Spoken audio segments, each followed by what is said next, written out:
असा तो हे आहे. परंतु वाचन ही संस्कृती मला अत्यंत महत्त्वाची वाटते. त्याचं कारण मी एक सायंटिफिक कारण सांगण्याचा थोडक्यात प्रयत्न करतो.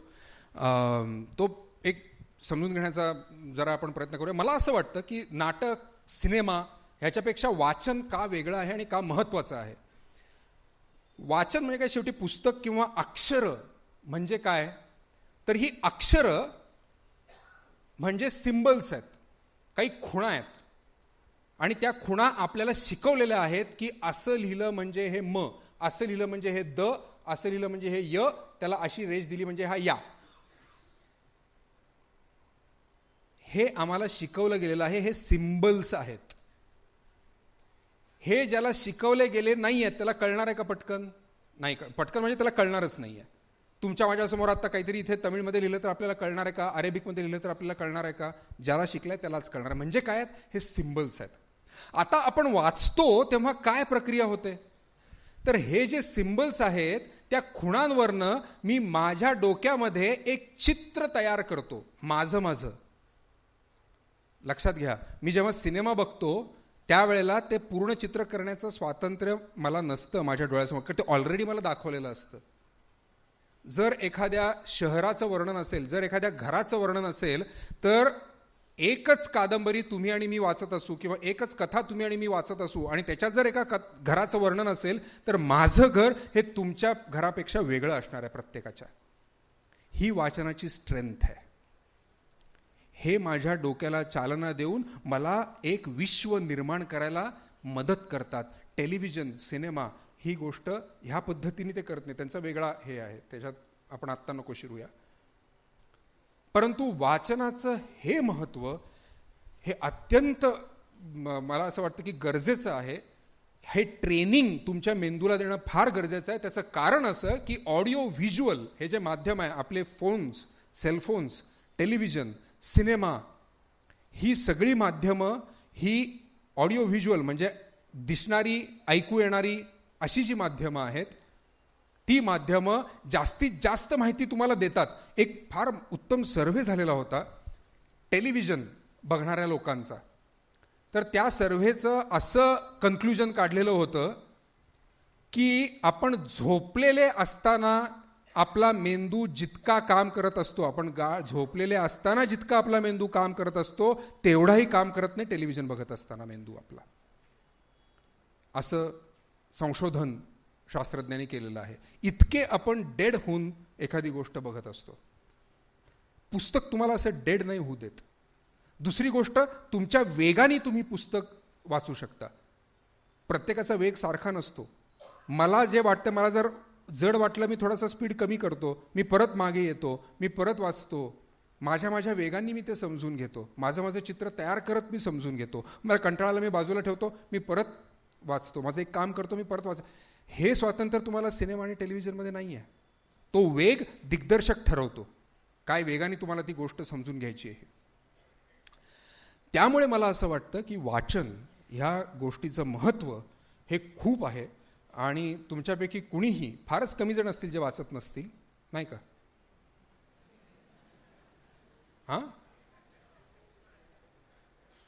एक प्रचंड शांतता.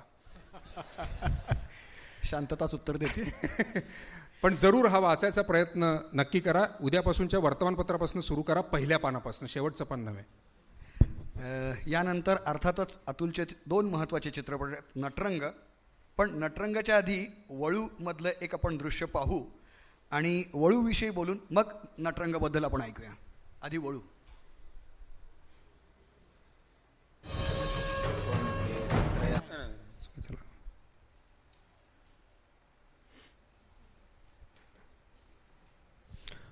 वळूचा एक फॅन मला आत्ताच मगाशी भेटला. म्हणजे हे जरी सरकारी काम असलं तरीही तुम्हा सगळ्यांच्या सहभागाशिवाय दुरक्याला पकडणं शक्य नाहीये.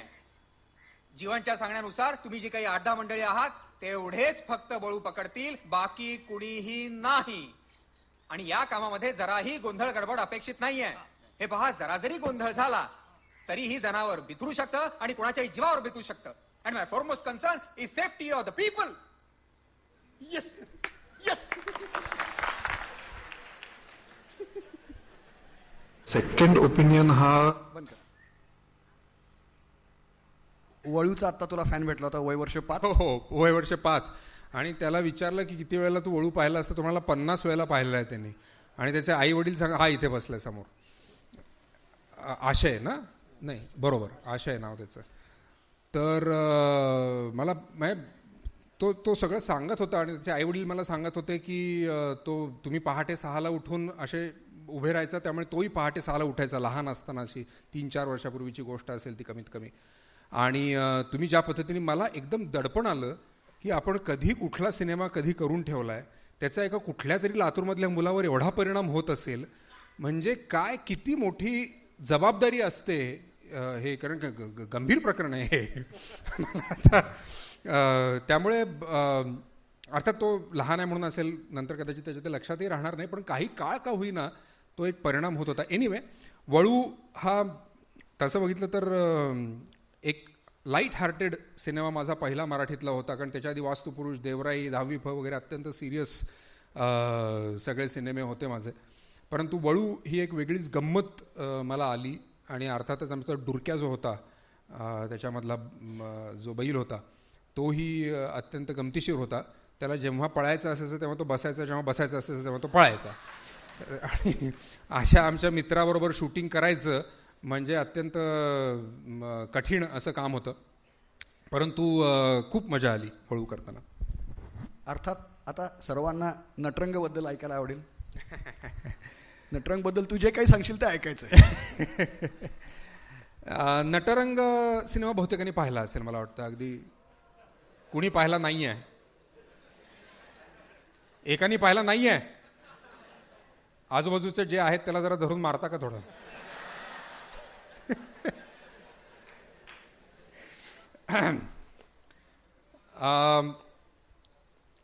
नटरंग हा सिनेमा परत एकदा माझ्या आयुष्यातला, जसं गांधी एक महत्त्वाचं नाटक होतं, रंग दे बसंती हा महत्त्वाचा सिनेमा होता. एक प्रत्येक आपल्या आयुष्यात, आपल्या प्रोफेशनमध्ये काही टप्पे येतात, त्याच्यामध्ये नटरंग हा एक अत्यंत महत्त्वाचा सिनेमा होता असं मी म्हणेन, वेगवेगळ्या कारणांनी. परंतु नटरंगची तयारी हा एक त्याच्यातला, शारीरिक तयारी हा एक त्याच्यातला एक वेगळा अत्यंत भाग होता.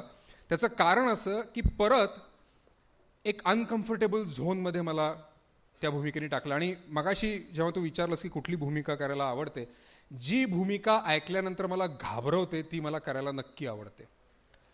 की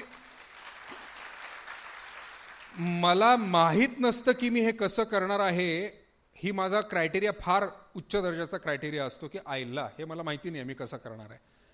मी जेव्हा नटरंगाची हे वाचलं, स्क्रीन प्ले वाचला, त्यावेळेला माझ्या असं लक्षात आलं की मला माहिती नाही आहे, मी कधी माझं शरीर, पहिलवानाचं शरीर माझं कधीच नव्हतं. मी गांधी केलेला माणूस आहे, लक्षात घ्या. त्यावेळेला आमचे सुरेश ओटवणेकर नावाचे मेकअप पण होते, ते माझ्या 2 बरगड्यांच्या मध्ये मेकअप करायचे असा मी होतो. आणि असा माणूस नटरंगामधला त्याला पहिलवान करायचा आहे आणि नंतर नाचा करायचा आहे. मला अजिबात माहिती नव्हतं की मी हे कसं करणार आहे, काय करणार आहे. परंतु मी म्हटलं की हां, म्हणूनच हे करायचं.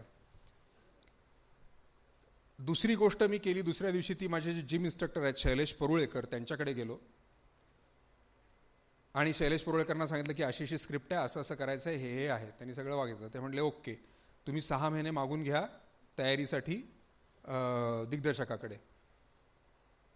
आमचे प्रोड्युसर झी मराठी आणि दिग्दर्शक ते इतके समजूतदार होते आणि त्यांना कळत होतं. ते म्हणाले हो, हरकत नाही, आम्ही थांबतो. एवढी तयारी केलेली, सगळं युनिट घरी बसून मी व्यायाम करतोय. म्हणजे माझे बाकीचे सिनेमे होते, ते सिनेमे मी संपत होतो. बम बम भोले नावाचा प्रियदर्शन बरोबर मी सिनेमा करत होतो, तो चालू होता. आणि सुखांत नावाचा मराठी सिनेमा चालू होता. तो चालू असताना मी माझी तयारी करत होतो. कसं आहे, एक तर नटरंगाचं शूटिंग आम्ही ओळीने केलं. म्हणजे जो पहिला भाग आहे तो पहिल्यांदा केला पहिलवानाचा, मग 2 महिने गॅप घेतली आणि मग बारीक होऊन नंतरचा भाग केला. तर जो पहिला भाग केला त्याची तयारी, इतका व्यायाम करायचा आहे, पहिलवान व्हायचं आहे, तर ते करण्यासाठी पहिल्यांदा तुमचं हृदय तो व्यायाम करण्यासाठी तयार व्हावं लागतं. कुठल्या अर्थाने त्याची कपॅसिटी वाढण्याच्या दृष्टिकोनातनं. तर त्यामुळे मला अशा पद्धतीचे व्यायाम हे शूटिंग करत असताना, मी उटीला शूटिंग करत होतो, मी रोज चालायला जायचो, हलका पळायचो. ते करण्यासाठी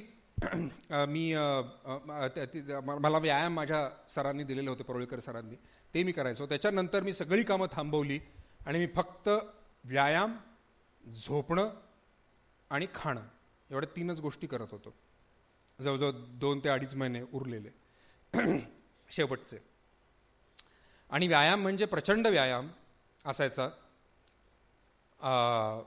खाणंही तेवढंच होतं, कारण व्यायाम केल्यामुळे खायला लागायचं. इतकं खायचो की रात्री 12चा गजर लावून, म्हणजे खाऊन झोपायचं, गजर लावायचा, उठायचं, एखादा लाडू खायचा, परत झोपायचं. अशा पद्धतीने मी व्यायाम करत होतो, खाणं खात होतो. हे खाणं आणि हा व्यायाम हा इतका झाला की माझी बायको आणि माझी आई नंतर मला म्हणाले की हा नवीन कोणीतरी घरात माणूस वावरतोय असं वाटायला लागलं होतं. त्याचं कारण असं की काय होतं मी तुम्हाला सांगतो, की काही काही भूमिका असतात, जे देवराईचं मी उदाहरण दिलं, ते तुम्हाला भूमिकेचा आतनं त्याचा काय प्रवास आहे ते बघून तुम्ही बाह्य, मी जे हलवणं वगैरे तुम्हाला सांगितलं ते नंतर आलं. नटरंगाचं उलटं होतं.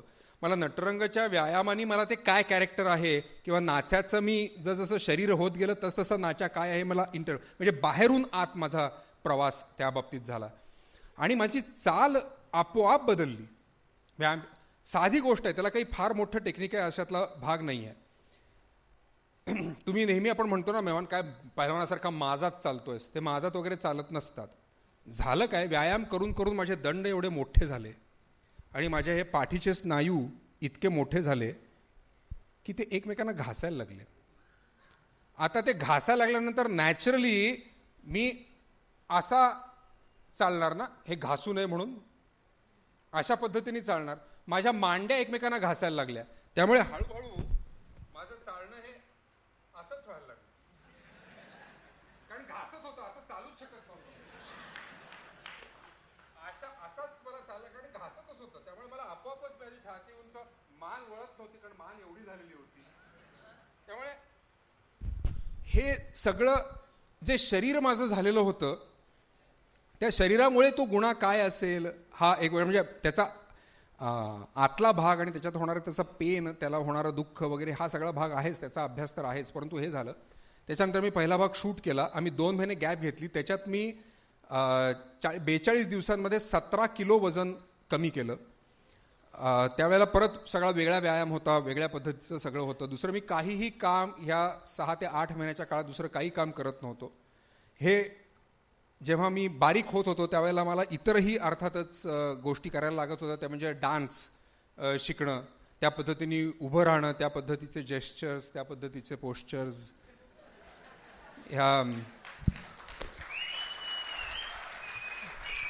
ह्या सगळ्या गोष्टी मला शिकायला लागत होत्या. तर त्याचा मला दुपारी माझा त्याचा क्लास असायचा, परत संध्याकाळी वेगळ्या पद्धतीचा व्यायाम असायचा. हे सगळं करून मग आम्ही तो दुसरा जो भाग आहे तो शूट केला. आणि एक महत्त्वाची गोष्ट नटरंगाच्या बाबतीतली जी आहे ती म्हणजे या कॅरेक्टरचा इंटरनल प्रवास. तुम्ही हे शरीर बिरीर सगळं कदाचित आधी वाचलं असेल, ऐकलं असेल. परंतु नटरंग हा जेंडर पॉलिटिक्सवरचा सिनेमा आहे. ती एका कलाकाराची गोष्ट आहेच, परंतु जेंडर पॉलिटिक्स ज्याला आपण म्हणतो, की आपण लिंगभेद जो करतो आणि ज्या पद्धतीने स्त्रीनी कसं असायला हवं आणि पुरुषांनी कसं असायला हवं याच्या ज्या आपल्या ठरलेल्या व्याख्या आहेत आणि तशा व्याख्याला फटकून दुसरा कोणी असला आपल्या आजूबाजूचा माणूस तर त्याच्याशी आपण किती वाईट वागतो, त्याला कसे कुत्सितपणे हसतो. एखादा बायल्या पुरुष असेल किंवा एखादी पुरुषी बाई असेल तर तिचे काय हाल होतात त्या दोघांचे, हे सांगायची वेगळी गरज नाही आहे. नटरंग हा सिनेमा त्याविषयी आहे. मला एक प्रसंग जरूर इथे नटरंगाच्या शूटिंगच्या वेळेचा आहे. तो शूटिंग बाह्य प्रसंग आहे. आम्ही कोल्हापूरमध्ये शूटिंग करत होतो. त्याच्यात नुकतंच आधी 2-4 महिने 26/11चा मुंबईमधला तो हल्ला झालेला होता आणि देशभर वेगवेगळी निदर्शनं चालू होती, सरकारच्या विरुद्ध हे चालू होतं वगैरे वगैरे वगैरे वगैरे वगैरे.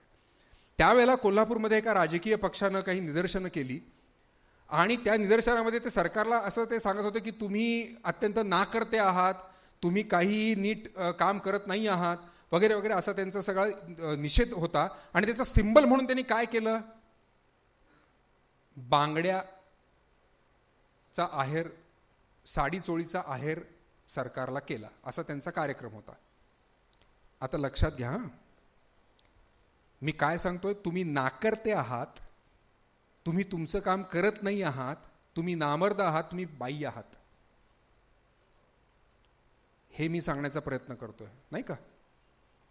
बांगड्या देण्याचं कारण काय, साडी चोळी देण्याचं कारण काय? तुम्ही नाकर्ते आहात हे सांगताना, निषेध करताना ही द्यायची गोष्ट आहे. हे स्थान आपण स्त्रीला देऊन ठेवलेलं आहे समाजामध्ये, पुरुष प्रधान संस्कृतीमध्ये.